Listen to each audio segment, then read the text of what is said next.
台电动打包机，拉力越强，就代表越好吗？现在看到桌上这4台，这4台都是同等级的、同规格级的电动打包机。这4台，我们来看一下这4台的拉力状况。一场极端的薄带测试。今天我们不谈优劣，不比品牌，我们来聊一个更重要的观念：匹配。看应用什么场景下，哪一款叫匹配？我们做拉力测试前，先把每一台的拉力值都调整到最大。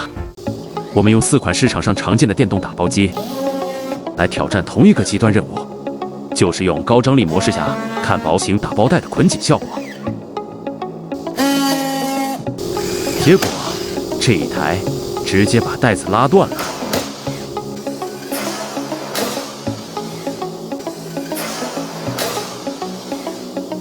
来看一下断裂的地方，感觉像是被拉断的，但仔细看了一下，并不是，断掉的是下面那条带子。上面那条有拉的痕迹，但是并没有断。那么，这台的拉力是最强的吗？答案可能和你想的不一样。核心技术分析，拉断带子的真正原因，挤压式机构设计。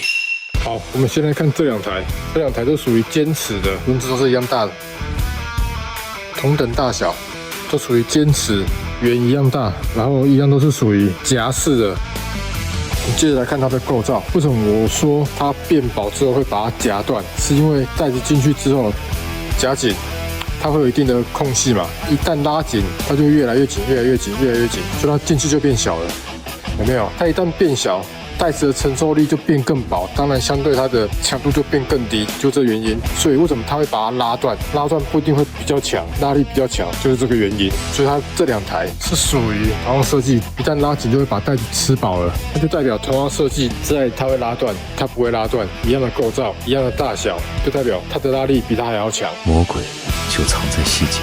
拉断带子的真正原因在于它的拉紧机构设计，在拉紧的最后阶段，它的拉带轮与下齿板会产生一个挤压的动作，这个动作对薄带来说是致命的。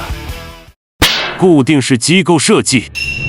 好，现在看到这2款都是属于固定式的，不会固定式说它下面是不会动的，它只有动上面。刚刚那个是下面动，上面不会动，轮子不会动，它只有动下面。它这个是颠倒，它是动上面，下面不会动。它在拉的过程中间隙是不会变的，所以带子它不会变薄，就这个原因。这一台也是一样，它一旦往下放，它就固定了。这2个的轮子有差别，这个是平齿的设计，它的齿尖是平的，这个齿尖是尖的，但是平齿的设计对薄带是比较友善的，它刺的没有那么深，它的齿尖就会刺的比较深。如果你要以拉紧力来讲，尖齿是比较好的，就看怎么选择。反观另外2台标榜拉力更强的机器，它们采用的是固定式的拉带机构，只拉不夹，所以即使施加了更大的拉力，也能保护打包带的完整性。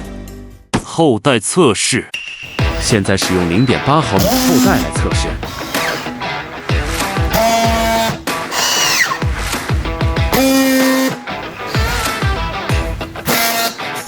结果4台打包机均没有把带子拉断。给客户的采购建议。这4台啊，适合打薄带，薄带就是0.6跟0.7属于薄带。因为我这里没有0.7的带子，所以我用0.6跟0.8的试。如果你要打薄带又要打紧的话，除了机构设计，另一个影响现场操作效率的关键就是重量。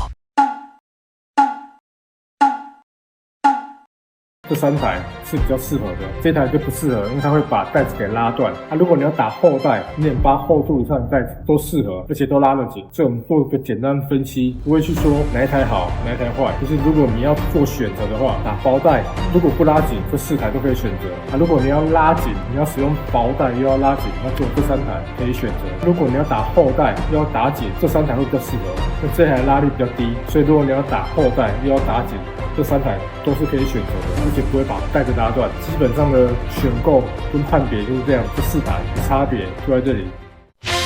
所以结论是什么？这世界上没有最好的工具，只有最适合您工况与耗材的工具。